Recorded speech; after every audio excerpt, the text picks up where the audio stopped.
Vamos abrir a palavra de Deus, 2 Timóteo, capítulo 4. 2 Timóteo, capítulo 4, versos 16, 17 e 18. Diz assim: na minha primeira defesa, ninguém me assistiu.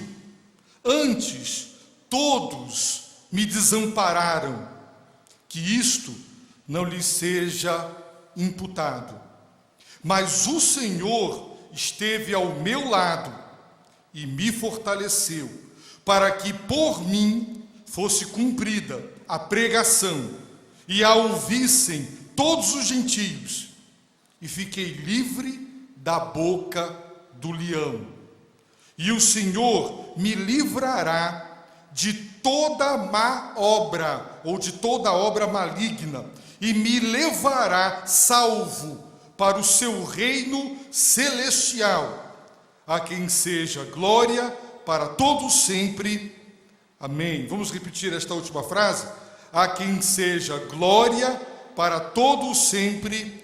Amém.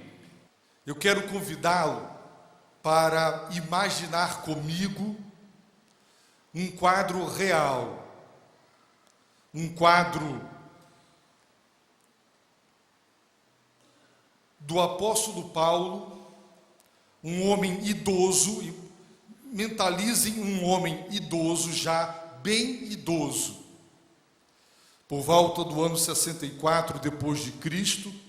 Esse homem, meus irmãos, está agora definhando numa masmorra úmida, escura, fria. Um homem que Deus usou de uma maneira extraordinária, uma mente brilhante. Até mesmo as pessoas não cristãs têm reconhecido que Paulo é um dos grandes homens da história da humanidade.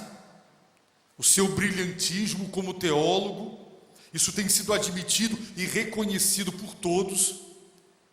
Um homem através de quem Deus fez milagres maravilhosos, agora relegado, definhando numa masmorra úmida, escura, uma masmorra que era um buraco, onde no teto tinha um buraco por onde entrava o ar e a luz. E Paulo, meus irmãos, estava preso em um lugar em Roma, tão difícil de se achar, que ele diz nesta carta que Onesífero, de quando veio a Roma, diligentemente o procurou e o achou, dando a ideia de que ele estava realmente preso e ninguém sabia exatamente onde, e foi com muita procura, uma procura diligente, que aquele servo de Deus conseguiu achar. Existem pessoas hoje tão vaidosas, que se julgam tanta coisa, e dizem que Deus tem que honrá-los, porque se consideram alguma coisa. Mas esse homem, inegavelmente de Deus, está lá,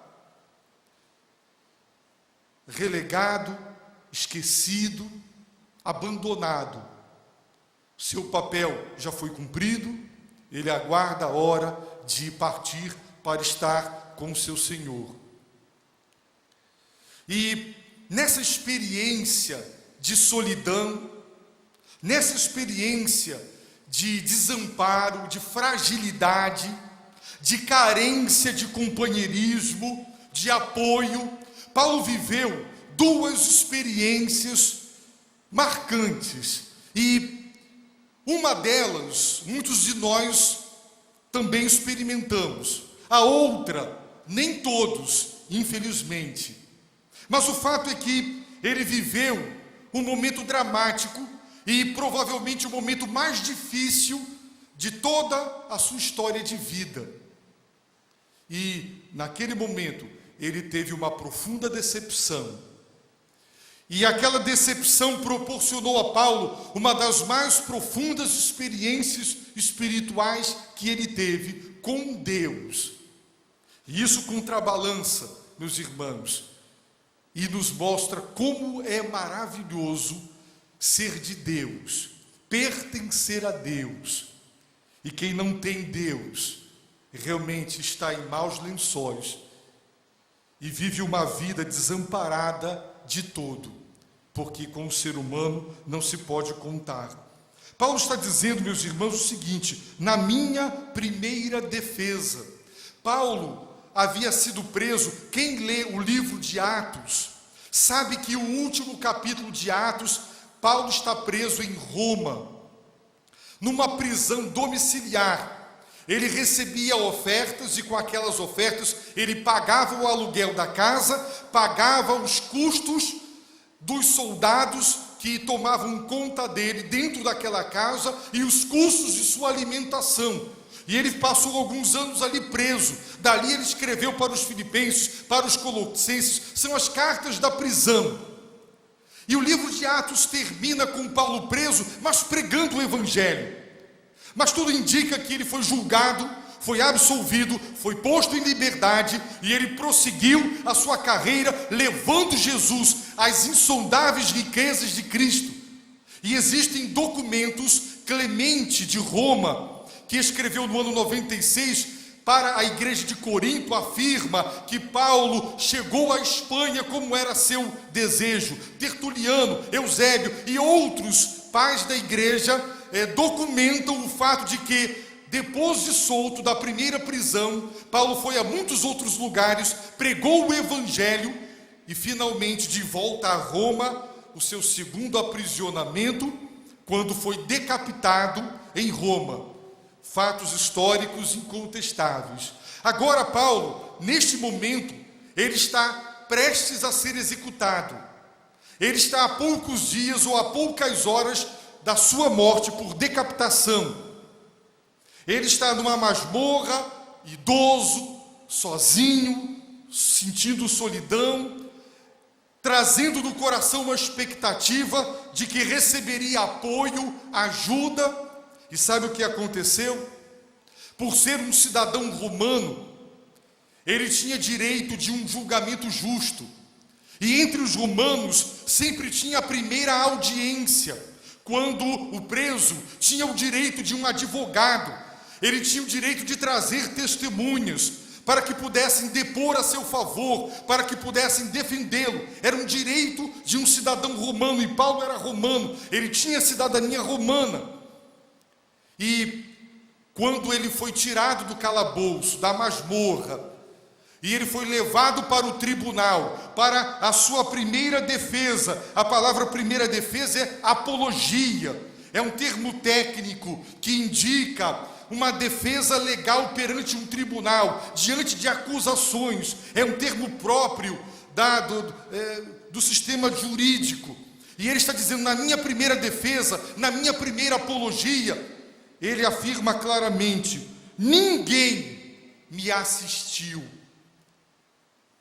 A palavra assistiu, o verbo assistiu, assistir no passado, também é um termo técnico, dando a ideia de alguém que comparece para testemunhar, um advogado que comparece para estar ao lado e para socorrer, alguém que está presente como testemunha para depor a favor. E ele está dizendo, na minha primeira defesa, na primeira audiência, quando eu estava diante das autoridades do Império Romano, quando ele entrou no tribunal, eu imagino que os olhos de Paulo percorreram aquele lugar em busca de semblantes conhecidos, dos seus amigos.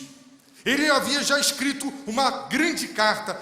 O maior tratado teológico de todos os tempos é a sua carta aos Romanos.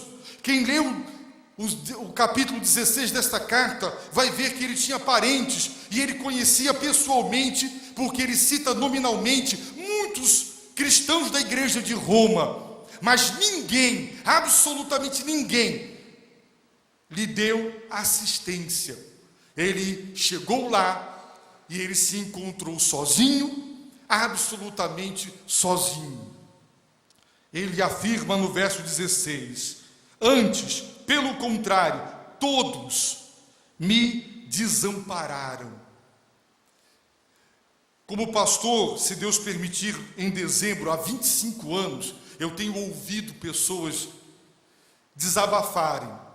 E é quase que unânime os desabafos dizendo: no pior momento da minha vida, na hora mais crucial da minha vida, no momento mais difícil, nas horas mais terríveis pelas quais eu passei, todos aqueles que se diziam meus amigos, colegas, aqueles que nos dão tapinha nos ombros dizendo: conte comigo, se precisar de mim é só chamar, todos desaparecem, com as desculpas mais esfarrapadas possíveis, vão saindo, como se diz, de fininho, e na hora H, ninguém ajuda ninguém, e as pessoas enfrentam sozinhos os seus desertos, as suas tempestades, a sua solidão.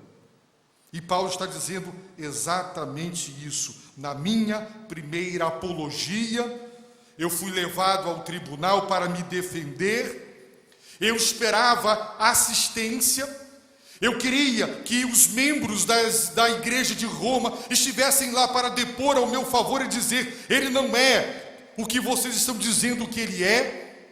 Nós não sabemos quais eram as acusações contra ele, mas todos os escritores do final do primeiro século e do início do segundo século afirmam que os cristãos eram acusados de cometerem crimes horrendos. Eles eram acusados de ateísmo porque eles não admitiam culto a qualquer tipo de imagem, muito menos a do imperador, e porque aquela religiosidade pagã não conseguia conceber um culto sem uma representação material daquele a quem se adora, e os cristãos aboliram tudo quanto é tipo de imagem. Eles foram considerados ateus, eram acusados de canibalismo, porque em seus cultos restritos, onde comiam do pão e bebiam do vinho, afirmavam comer a carne e o sangue de Cristo, e eles eram acusados de cerimônias onde se praticava o canibalismo. Ódio contra a humanidade, porque os cristãos apresentavam-se como diferentes. Estas e tantas outras acusações eram lançadas contra os cristãos, e Paulo com certeza estava preso sob uma dessas ou todas essas acusações, ou outras de natureza semelhante, e ele esperava ali assistência. Irmãos, quando nós passamos um momento difícil, queremos apoio moral. Nós observamos quando os times de futebol jogam no seu estado e no seu estágio, as pessoas dizem: a torcida é o apoio, é a presença. Quando alguém vai para fazer alguma coisa, não gosta de ir sozinho, principalmente se tem dor, então segura na mão do outro, mas o segurar na mão não alivia a dor, mas é a presença, é o apoio moral, é a presença amiga, é o companheirismo. E Paulo, meus irmãos, era um homem de carne e osso como nós. Estava sozinho, desamparado, esperava ser socorrido, mas foi simplesmente, como ele diz aqui, desamparado. E eu posso imaginar a desilusão, o desapontamento e a decepção que ele amargou no coração, ao perceber que muitos que ele ganhou para Cristo não estavam ali, líderes da igreja, simplesmente não foram ajudá-lo. Muitos têm dito que esse foi o Getsemane de Paulo, porque, irmãos, é tão interessante. O Senhor Jesus, ele disse exatamente o seguinte, quando ele estava com seus discípulos, minutos antes de Judas chegar, ele disse assim: eis que vem a hora, e já é chegada, em que vós sereis dispersos, cada um para o seu lado, e me deixareis só. Foi isso que ele disse. Vai chegar a hora. Pedro disse: por ti eu dou a minha vida, estarei contigo para viver e para morrer. Na hora H, todos o deixaram só. Numa outra parte do Evangelho está escrito: nisto todos o deixaram e fugiram. Depois que Judas o beijou e ele foi preso, todos o deixaram e fugiram. O que ele predisse que aconteceria, de fato, aconteceu. E isso tem se repetido na minha, na sua, na história de muitos de nós. Porque nós confiamos muito nas pessoas. No entanto, o apóstolo Paulo, meus irmãos, compartilha o seu desapontamento. Mas observem que coisa extraordinária. Que isto não lhe seja imputado. Imputar é atribuir. Se os irmãos lerem um livro do Apocalipse, por exemplo, observarão que no dia do juízo final acontecerá o seguinte: e vi um grande trono branco, e o que estava sentado sobre ele, de cuja presença fugiram a terra e o céu, e não foi achado lugar para eles. E vi os mortos, grandes e pequenos, em pé diante do trono, e abriram-se uns livros, e abriu-se outro livro, que é o da vida, e os mortos foram julgados pelas coisas que estavam escritas nos livros, segundo as suas obras. Livros que registram a vida de todos os seres humanos, todas as suas obras, o que fizeram e deixaram de fazer, e as pessoas foram julgadas de acordo com os registros daquele livro. E o que Paulo está dizendo é, no versículo 16, que esta falha não lhe seja imputado, que Deus não acredite, que Deus não registre, que Deus não lhes atribua mais esse erro. E com esta frase, ele está revelando, meus irmãos, o seu perdão, o fato de não ter guardado rancor, mágoa, raiva daqueles que o desampararam e não lhe deram nenhuma assistência, como Jesus que orou pelos seus algozes na cruz dizendo: Pai, perdoa, eles não sabem o que fazem. Estevão orou também por aqueles que com ódio o apedrejaram. Paulo pede a Deus que não registre este erro, este pecado que os seus irmãos em Cristo cometeram para com ele, desamparando-o e deixando-o totalmente desassistido. Ele não nutriu, meus irmãos, mágoa, nem ódio e nem ressentimento no seu coração. Pelo contrário, ele intercedeu. Isso aqui é uma oração. Deus, não cobre esta omissão deles. É uma oração. E isso, meus irmãos, revela uma coisa: pessoas maduras, embora humanas e carentes, nós nutrimos expectativas, porque as pessoas fazem promessas, mas na hora H elas não cumprem o que dizem e nos desapontam. Eu desaponto vocês, vocês me desapontam. Nós somos humanos e pessoas maduras sabem que os seres humanos são falhos. Paulo estava encarando o tribunal dos tribunais sobre a face da terra, o Império Romano, e ele entendeu o medo, a covardia, ele compreendeu que era difícil. Quem comparecesse ali seria identificado com Paulo e correria o risco de ser preso com ele. Paulo deve ter refletido sobre todas estas coisas, e ele pede: Deus, não cobre deles esta omissão, essa covardia, esse desamparo, essa desassistência para comigo. Mas sabe o que aconteceu, meus irmãos?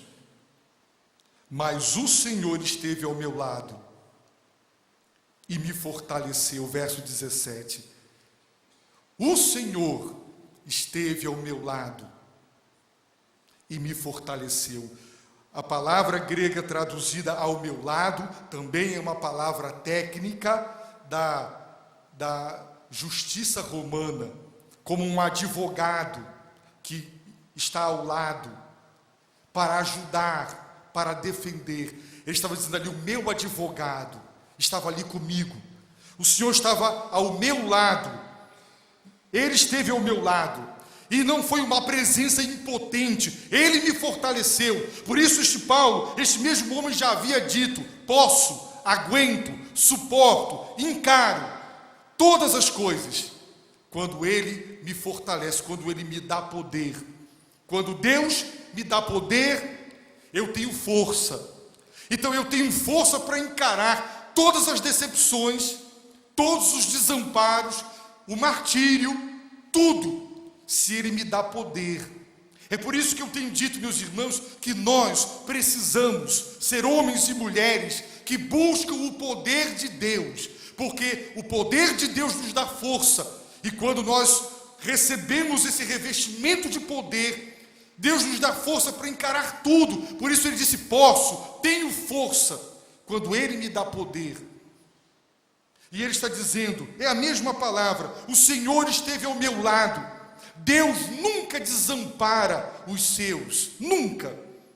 É triste, porque muitos abandonam Deus, abrem mão de Deus, ignoram a Deus.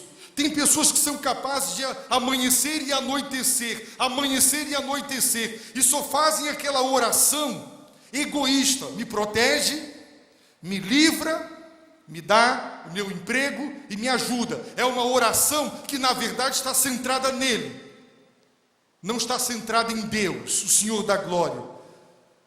São homens e mulheres que não buscam a Deus, não procuram a sua face, não o adoram, não o desejam, não o querem por perto.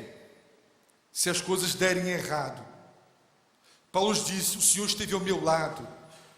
Todos podem lhe decepcionar, trair, abandonar, deixar. O Senhor é fiel. Deus está do nosso lado. Jonas estava no fundo do mar, dentro do ventre do grande peixe, sozinho, nas profundezas do oceano, e ele clamou, e Deus estava do seu lado. Deus estava com ele. É por isso que eu não concebo a vida sem o Todo-Poderoso, o Altíssimo. É por isso que as pessoas mergulham em depressões profundas. É por isso que as pessoas dão cabo da vida. É por isso que muitos vivem sem prazer e sem sentido de viver. Porque sem Deus não há amparo. E não é só a questão do desamparo humano, é a impotência humana. Porque Paulo está dizendo, o Senhor esteve ao meu lado e me fortaleceu. É uma presença poderosa, é uma presença eficaz. Quando alguém está sentindo uma grande dor, eu posso estar ao lado, mas a minha presença é uma presença impotente. O que dizer? O que fazer? A dor dessa pessoa é grande demais, você se sente impotente. Como ajudar? É o apoio moral, segurar na mão não tira a dor, mas é apoio moral, mas é o mínimo. Mas essa presença divina ao nosso lado é fortalecedora. Irmãos, isso não tem preço. Aquela decepção tremenda vivida por Paulo, ela foi contrabalançada, meus irmãos, pela santa, poderosa, real presença de Deus ao seu lado. Que coisa maravilhosa! E me fortaleceu, disse o apóstolo Paulo. Com que propósito? Se os irmãos observarem o verso 17, há uma expressão para quê? Que indica propósito. Por mim, através de mim, fosse cumprida a pregação. Querigma, pregação, não se refere ao ato de pregar, como eu estou fazendo agora, mas ao conteúdo do que é pregado, ou seja, o Evangelho. Para que por mim, a pregação, o Evangelho, diz o apóstolo Paulo, fosse cumprido. Por quê? Porque Deus deu a Paulo uma missão. Os irmãos querem ver uma coisa? Abram, por favor, a Bíblia em Atos 9. Abram em Atos 9. Por ocasião da conversão deste apóstolo, olha o que Deus diz a Ananias, que foi um instrumento de Deus para orientar Paulo e batizar Paulo. Disse-lhe, porém, o Senhor: vai, porque este, está se referindo a Paulo, é para mim um vaso escolhido para levar o meu nome perante os gentios e os reis e os filhos de Israel. Portanto, Paulo agora está diante do tribunal dos tribunais sobre a face da terra, porque desde o início da sua conversão, este era o propósito de Deus: usá-lo para que a sua palavra, o seu evangelho, o seu nome fosse anunciado, inclusive para as maiores autoridades sobre a face da terra. Os irmãos querem ver? Abram em Atos 22. Atos 22, verso 11. Paulo só não foi despedaçado pela multidão porque um capitão romano o livrou da mão da multidão e preso numa fortaleza para não ser linchado. Na noite seguinte, apresentou-se-lhe o Senhor e disse: tem bom ânimo, porque como deste testemunho de mim em Jerusalém, assim importa que o Deus também em Roma.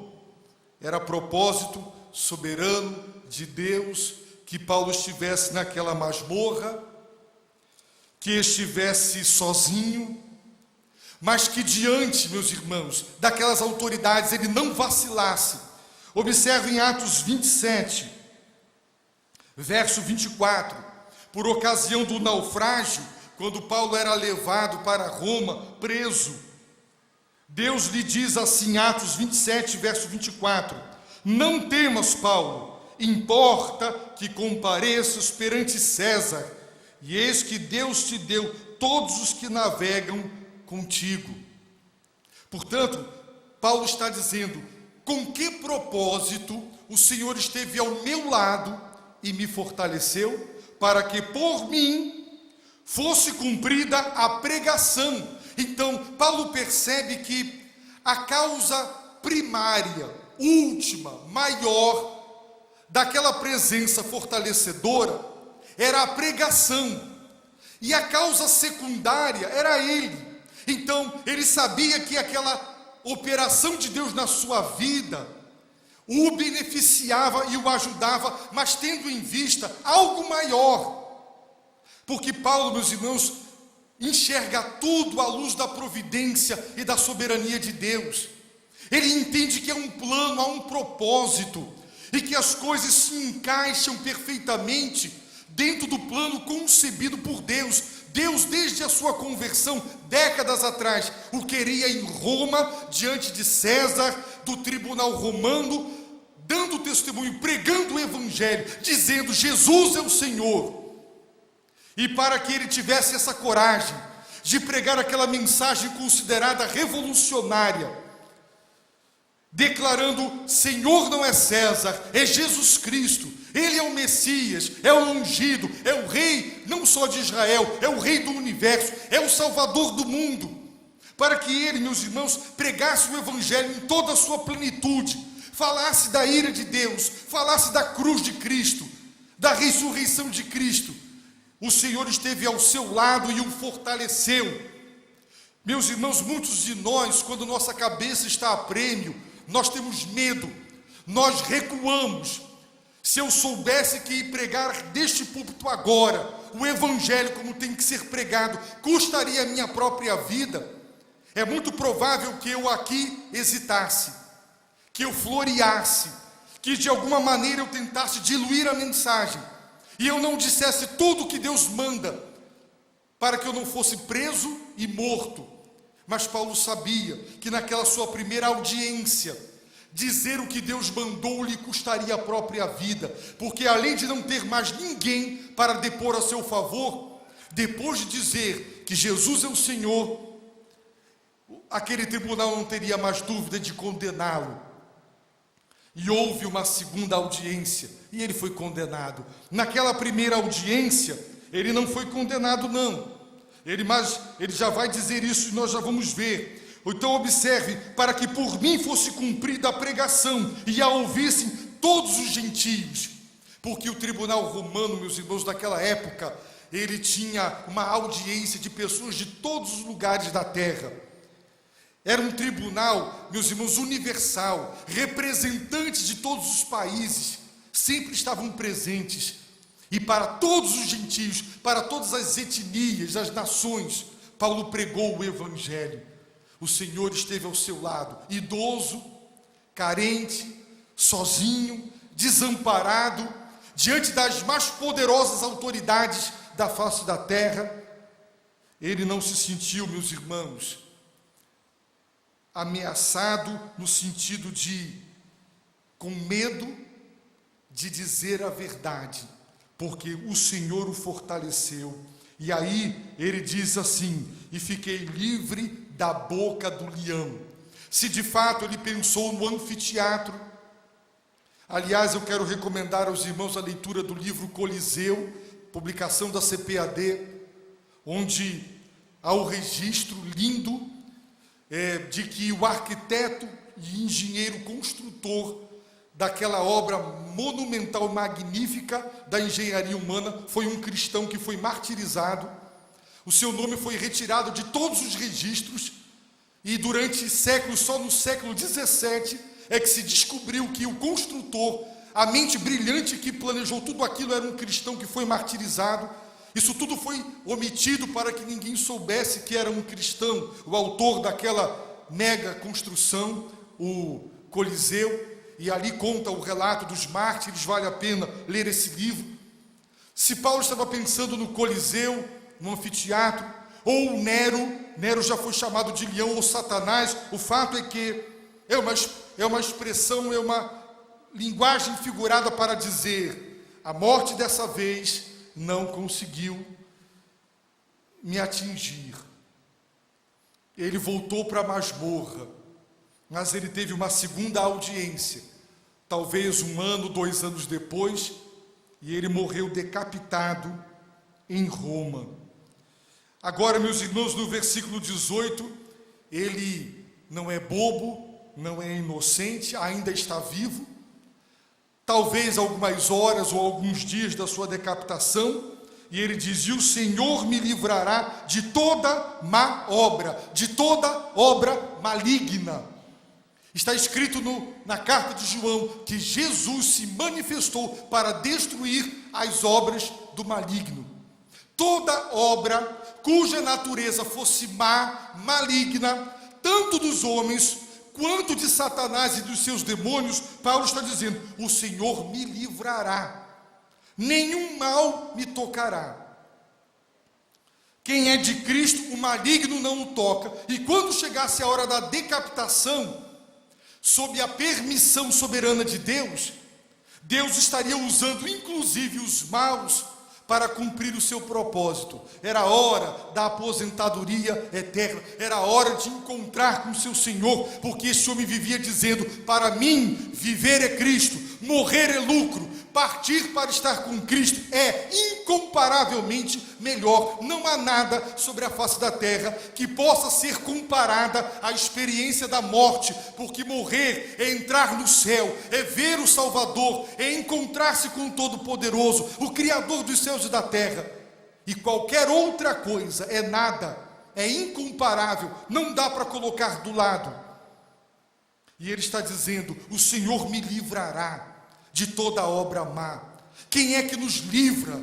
Irmãos, Paulo diz em 2 Tessalonicenses: a fé não é de todos. Existem homens maus, mulheres más, é no nosso trabalho, na nossa escola, na nossa vizinhança. São pessoas que atentam contra a nossa vida, com inveja, com maldade, querendo nos derrubar, querendo nos prejudicar, querendo tomar a nossa esposa, querendo tomar o nosso marido, querendo tomar os nossos filhos, querendo tomar os nossos pais. Obras malignas realizadas por homens, pessoas que estão sob a influência de uma espiritualidade de trevas. Mas Paulo está dizendo: o Senhor me livrará de toda, não apenas de algumas, de toda obra.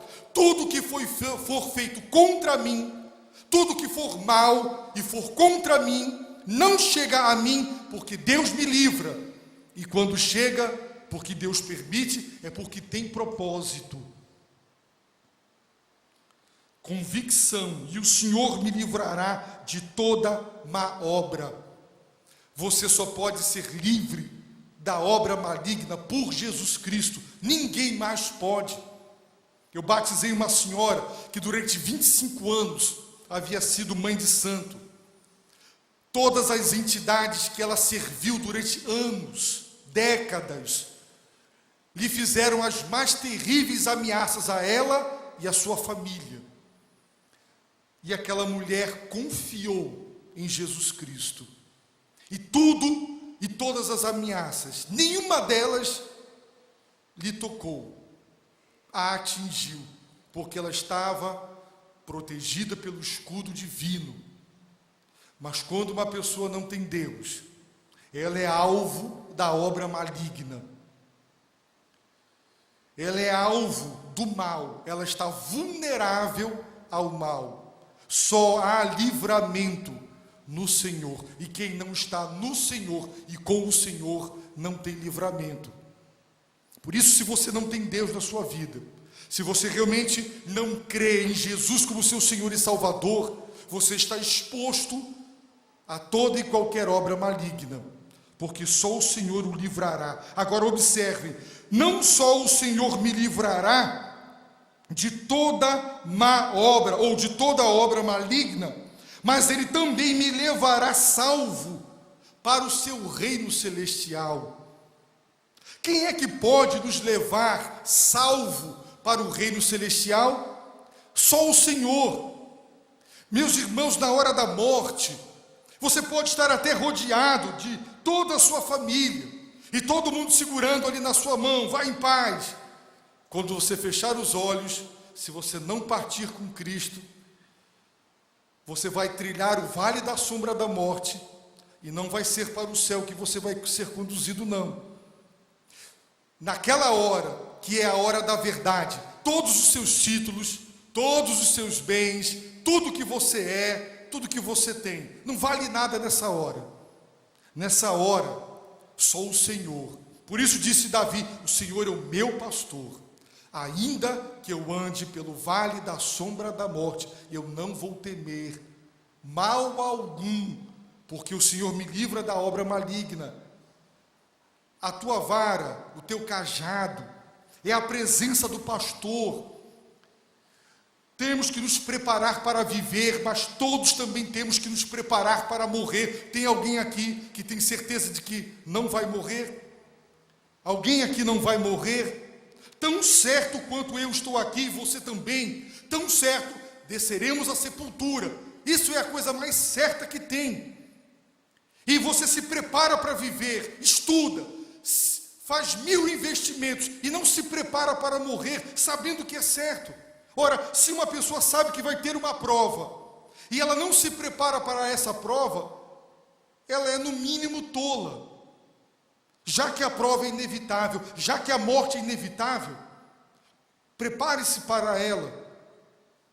Como o Senhor, Paulo está dizendo, Jesus me levará, quando aquela guilhotina, quando aquele facão decepou sua cabeça, quando a cabeça de Paulo rolou para frente, o corpo caiu para trás, quando aquele velho que estava ali desamparado, impotente, nas mãos dos homens, tirado de uma masmorra, talvez sem banho, tão indefeso, naquele momento o Senhor o levou para o seu reino celestial.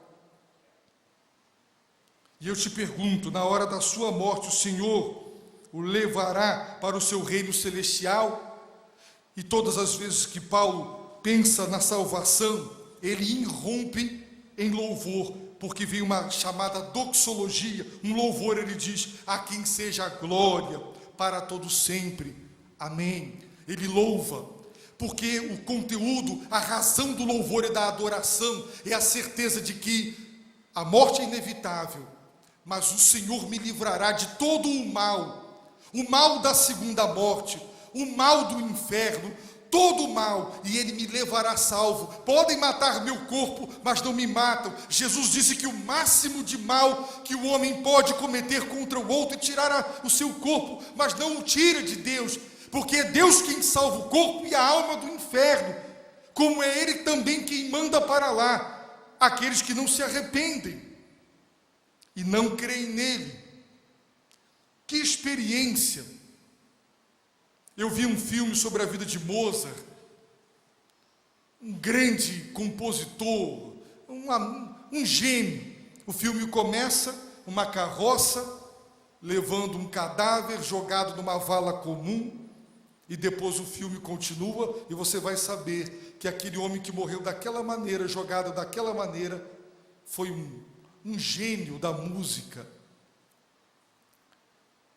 Paulo, no final da sua vida, foi tratado assim, como um qualquer. E muitos dizem, Deus tem que me honrar. E Deus permitiu que Paulo vivesse os últimos anos da sua vida idoso, numa catacumba, numa masmorra, úmida, escura, fria, talvez doente, sozinho, abandonado, desamparado. Mas no meio de tudo isso, ele está dizendo, o Senhor esteve ao meu lado, o Senhor me fortaleceu, e quando eu compareci diante das autoridades, eu preguei o Evangelho, a pregação foi cumprida, eu disse, César não é o Senhor do universo, é Jesus Cristo. E ele, meus irmãos, foi livre da boca do leão, mas quando chegou a hora de partir, ele partiu. E o seu Senhor o levou a salvo para o seu reino celestial. Eu termino essa mensagem dizendo, a vida sobre a face da terra será marcada por desapontamentos, decepções, desilusões, porque as pessoas falharão conosco e nós também falharemos com elas. Não somos só vítimas, também fazemos vítimas. Nos piores momentos da nossa vida é provável que estaremos sozinhos. Mas se você tem o Senhor ao seu lado, Ele o fortalecerá, e você suportará, e você dará testemunho como Paulo deu, e você glorificará o Senhor, porque Ele disse, Cristo será engrandecido na minha vida, quer pela vida, quer pela morte, Cristo no meu corpo será engrandecido. Se eu viver, eu o glorificarei, se eu morrer, eu o glorificarei. Cristo será engrandecido no meu corpo, quer pela vida, quer pela morte. Se você ainda não tem Cristo como seu Senhor e Salvador, arrependa-se dos seus pecados, entregue seu coração, entregue-se a Ele, não há outro, só Ele é quem livra da obra maligna, seja de natureza humana ou de natureza espiritual. E na hora da morte, quem nos leva salvo para o reino celestial é Ele. Se você quer, após fechar os olhos sobre a terra, ver as mãos do Salvador estendidas para você e conduzi-lo seguro, são e salvo ao reino celestial, para eternamente lá viver, então você não tem outro caminho senão Jesus, você não tem outra pessoa senão Filho de Deus. Nesta noite, converta-se a Jesus Cristo, receba-o como seu Senhor, como seu Salvador. Toda glória e toda honra sejam dadas a Deus, porque eu tenho certeza que todos aqui podem dizer, Paulo, você está com a razão, eu já passei por isso, fui abandonado, desassistido, mas o Senhor esteve ao meu lado e me fortaleceu. Esse é o grande amigo, Jesus, nunca desampara, nunca se afasta de nós. Não importa onde você estiver, Ele estará contigo. Abaixa a sua cabeça, feche os seus olhos e peça a Deus, Senhor, salva-me, salva-me, tem misericórdia de mim, me salva, Senhor, me salva.